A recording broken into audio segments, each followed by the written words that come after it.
everyone, welcome to another video. Jim here. So if you don't already know, we've just gone off-grid. Huge step for us. We took a leap.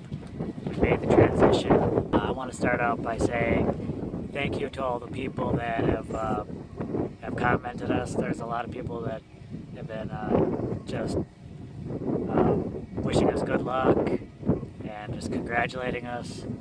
And thank you for all of your support. It really means a lot to us. And it's been we've been learning a lot. One thing that we've just showed you. One thing that I've just showed you is that we're running the generator, and that thing is loud, and it consumes a lot of gasoline and propane. I've been learning a lot about generators. I've been learning a lot about propane, and one of the things I've learned is that if you're going to run a generator off of propane, do not use those little blue Rhino canisters that you see in front of like your gas stations or whatnot. It's probably a convenience thing that you can go there, exchange a can or something like that. But what I figured out is that those little canisters are about almost $5 a gallon for propane, and that's crazy. That's even more than gasoline. So I figured the most cost-effective thing, especially for us, since we're running the generator off of propane, is to buy. I bought a 40-pound tank, which can hold 9 gallons of propane, which has been getting us through each day. If we have to run the generator probably 10 to 12 hours a day while Jessica works.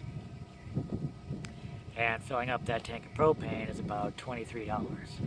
So still, that's almost $23 a day for our energy needs, which is a lot. It'll add up quick. Luckily, I've got our solar components ordered. Things are on the way. I've got most of the things ready to go. Panels I still need, and I'm waiting to get quotes on those. But most everything else is in place except for wiring needs and stuff like that, which I still got to figure out.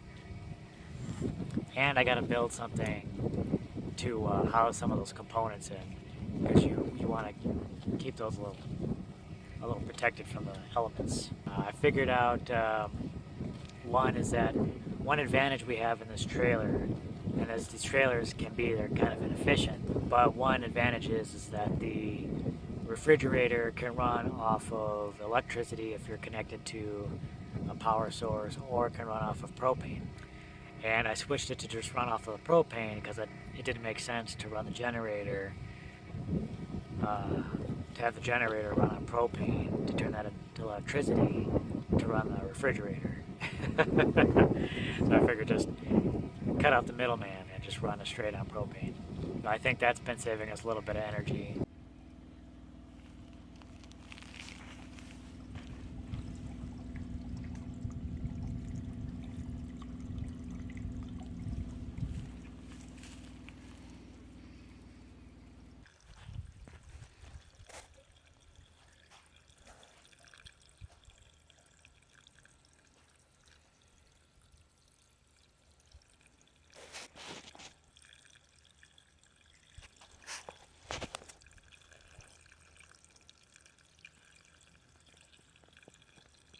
Some footage of the gray water basins. The gray water looks like it's working very nicely. When we run the sink and the shower and everything, it's going and pulling up. It's infiltrating the basin real nicely. The last thing we need to do is get more mulch in there. We want to have that mulch cover just so that when that water fills in that basin, that it doesn't all evaporate with the wind and the sun. And that'll allow that water to sink into the ground.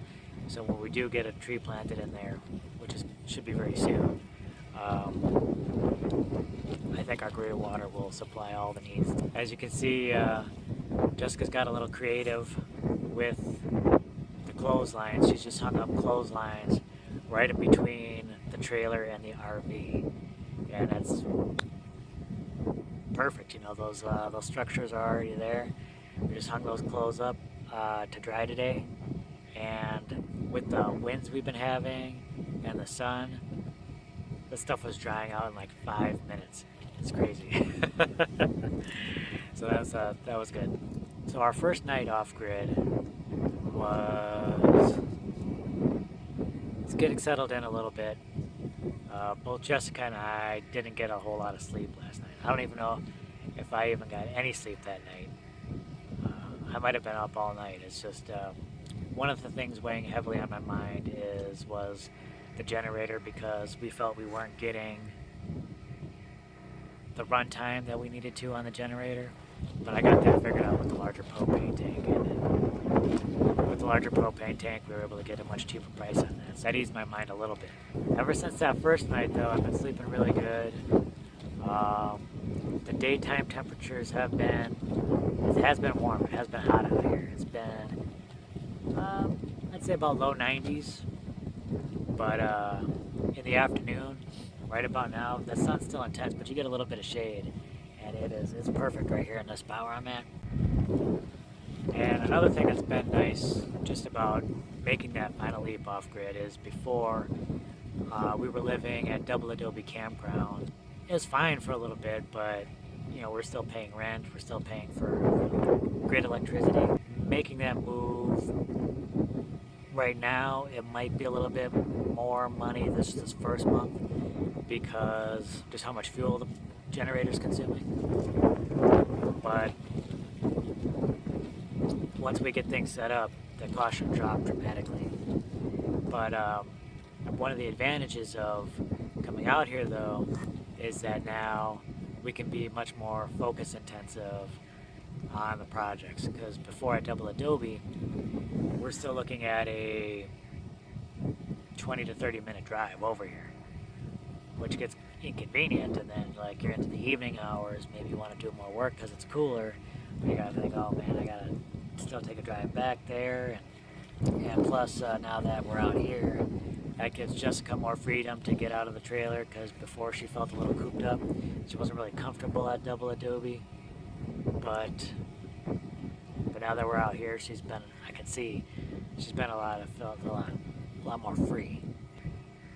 She's been able to help out here, and we've been able to make a lot more concrete things as far as plans go, because we're actually able to see what we want to do, and that's exactly how you got to do it. You got to be out there on the land, seeing things firsthand and making those plans. Even though Double Adobe isn't that far away from here, I've just been noticing some differences.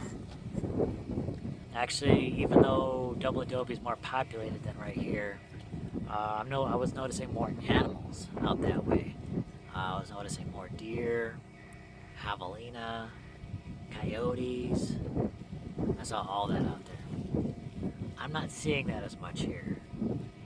I haven't seen, just from the few nights we've been here, I haven't seen any deer, any javelina. Coyotes, I have heard. I've heard them more at Double Adobe, but I think like sometimes the other night at 2, 3 in the morning, there were definitely coyotes, maybe quite a few of them, probably toward the west and the east. I tend to think the reason why they have more wildlife out there, especially the deer and the javelina, is because Double Adobe does get a lot of visitors from outside, and they will often feed the wildlife, which is not something you really want to encourage, because it keeps the wildlife hanging around there, messing with their natural migratory patterns, and then those animals can become a nuisance. The deer, the javelina. If you're trying to grow things, you don't want them around. But one thing that's been kind of nice is just being out here. One thing that Jessica and I weren't able to do is kind of camp out here, and now we've finally been able to get to spend some evenings out here, some nights, and it's absolutely beautiful. I think one thing I can't do, unfortunately, right now is get some footage of it, but just out here in the evening with the mountains and the clear skies, I mean, it's hard to describe in words just quite how beautiful it is out here. Just when you look up into the night sky, you can see all the stars. It's amazing. But I'm sure we still got a lot to learn. We got plans that we're going to implement. The next projects I'm going to be working on is a shed for our solar components, as well as possibly housing a washing machine and a freezer. Not 100% on that. I also have to build the composting bin system because we're filling up buckets, but we got no place for the buckets yet. So I'm going to be very busy. Also, our intro is outdated. We're not at Double Adobe anymore, so I am going to update. I'm going to do a whole new update on the intro. I think it'll be cool. I'm going to try and get some shots of the land and show you guys what we're working with. So stay tuned. Exciting things are coming. I keep saying that, and they are coming, I swear. It's not just going to be me talking to the camera. Not all the time. So please give this video a thumbs up. Be sure to subscribe. That helps us out a lot. Feel free to share it with your friends. Get the word out about what we're doing out here. We're excited to share the journey and any information we can pass along. We're excited to hopefully get people excited about this movement, this way of life, and maybe they'll want to start doing it themselves. Maybe help give people a little bit of encouragement. People are going to say, if these people are doing it, we can sure as hell do it, I'll tell you that. So, thanks a lot, everyone. Bye.